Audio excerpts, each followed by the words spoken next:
Hello students, I am Dinesh Gupta. Today I will tell you about the zoophily. Zoophily means जंतु परागण। जब pollination की क्रिया animal द्वारा होती है, मीन्स जो पॉलिन ग्रेन होते हैं वो एंथर से स्टिग्मा तक जब किसी एनिमल के द्वारा पहुंचे तो इसे हम जंतु परागण कहते हैं। और जंतु परागण में एनिमल कौन कौन से हो सकते हैं? कीट हो सकते हैं, पक्षी हो सकते हैं, चमगादड़ हो सकते हैं अथवा घोंघे हो सकते हैं। तो इनके द्वारा जब परागण की प्रक्रिया हो, ये आप देख रहे हैं सभी एनिमल ही हैं, तो जब इनके द्वारा पॉलिनेशन की क्रिया संपादित हो तब इसे हम जूफिली के नाम से जानते हैं या जंतु परागण के नाम से जानते हैं। जंतु परागण में भी सबसे महत्वपूर्ण परागण जो होता है वो कीट परागण होता है, जिसे हम अंग्रेजी में एंटोमोफिली कहते हैं। क्या है एंटोमोफिली? मतलब जब पॉलन ग्रेन इंसेक्ट के द्वारा, कीट के द्वारा एंथर से स्टिग्मा तक पहुंच जाएं तो इसे हम एंटोमोफिली कहते हैं, मीन्स कीट परागण कहते हैं। लिखा है कि जब एक पुष्प के पराग कण दूसरे पौधे के पुष्प के वर्तिकाग्र पर कीटों द्वारा पहुंचते हैं, इंसेक्ट द्वारा पहुंचते हैं, तो इसे हम कीट परागण कहते हैं। कीट परागित पुष्पों की विशेषताएं निम्नलिखित हैं। मतलब जो एंटोमोफिली होगा उसमें से जो फ्लावर की विशेषताएं होंगी वो क्या क्या होंगी? कैसा फ्लावर होगा कि उसमें इंसेक्ट पॉलिनेशन या कीट परागण हो? तो सबसे पहले उस पर जो फ्लावर का साइज होगा वो बड़ा होना चाहिए ताकि कीट को दूर से ही दिखाई दे। लिखा है कीट परागित पुष्प प्रायः आकार में बड़े होते हैं। जब ये पुष्प छोटे होते हैं तब ये सदैव गुच्छों में पाए जाते हैं। मतलब अगर छोटे छोटे भी हैं तो ग्रुप में, क्लस्टर में मिलेंगे ताकि इंसेक्ट इनको दूर से ही देख सके और जो महत्वपूर्ण प्रक्रिया पॉलिनेशन की है उसको संपादित कर सके। दूसरा, इसमें कलर के बारे पर दिया है। अगर फ्लावर चटकीला होगा, अच्छे कलर वाला होगा, बढ़िया, तो इंसेक्ट उसको दूर से देख करके लोभी हो जाएगा, मतलब उसकी तरफ अट्रैक्ट हो जाएगा और पॉलिनेशन की क्रिया संपादित कर लेगा। तो कलर इसका कैसा होना चाहिए? जो पुष्पों के दल हों वो बड़े बड़े हों, चटकीले हों और उनमें पॉलिनेशन की क्रिया संपादित करने के लिए कीटों को आकर्षित करने की क्षमता हो, मतलब उनमें कलर अच्छा हो, ज़्यादा कलर हो, तो वो एंटोमोफिली प्रक्रिया पूरी करेंगे।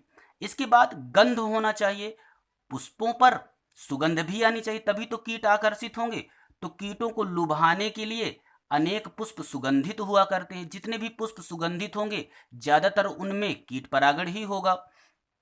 और मकरंद ये एक चिपचिपा पदार्थ होता है जिसमें कीट इसको खाने के लिए पुष्प पर आते हैं और ये अपनी जो प्रक्रिया है एंटोमोफिली वाली वो प्रक्रिया संपादित करते हैं। तो मकरंद या नेक्टर क्या होता है? मीठा रस है। कीट परागित पुष्प मीठे रस का श्रावण करते हैं जिसे हम मकरंद कहते हैं। उसको खाने के लालच में कीट आते हैं और कीट परागण प्रक्रिया पूरी कर देते हैं।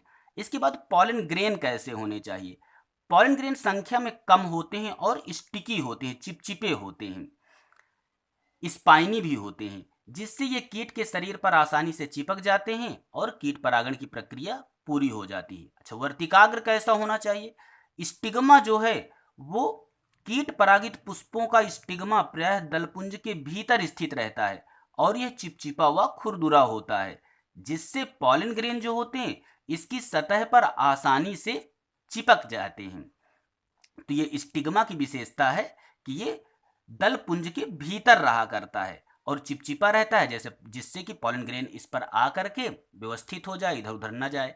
तो ये स्टिग्मा की विशेषता होती है। इसके बाद एनसीईआरटी पर ये खास पॉइंट दिया हुआ है, नोट में हमने डाला है कि एमार्फोफैलस प्लांट का लंबोत्तर पुष्प जो स्वतः लगभग 6 फुट ऊंचा होता है, अपने अभिकर्ता मतलब एजेंट को, जो कि कीट होता है, उसको अंडे देने की सुरक्षित जगह देकर उन्हें संरक्षण प्रदान करता है। मतलब जो कीट होता है वो इस एमॉर्फोफैलस प्लांट के फ्लावर के अंदर आ करके अपने अंडे देता है और वहां पर उनको सुरक्षा मिलती है। और बदले में क्या होता है, एमार्फोफाइलस में पॉलिनेशन हो जाता है। तो यहाँ पर ये सहजीवन का अच्छा उदाहरण है। यहाँ पर ऐसा ही एक सहसंबंध यक्का पादप पर मिलता है। यक्का पादप में क्या होता है, वहां पर शलभ की एक प्रजाति आती है और इस प्लांट के फ्लावर के ओवरी में अंडे दे देती है, जिससे वहां इसकी सुरक्षा होती है और बदले में जो यक्का प्लांट है उसके फ्लावर में पॉलिनेशन हो जाता है उस शलभ द्वारा। तो ये भी सहजीवन का यहाँ पर एग्जाम्पल है। तो इसको याद रखना, ये 2 पॉइंट, यक्का प्लांट और शलभ, और इसके बाद एमार्फोफाइलस और इंसेक्ट। तो यहाँ पर ये सह संबंध देखने के लिए मिलता है। तो ये पूरा जूफिली के बारे पर था। आपके एग्जाम के लिए ये हेल्पफुल होगा। आप चाहें तो इसकी स्क्रीनशॉट भी ले सकते हैं। Thank you for watching.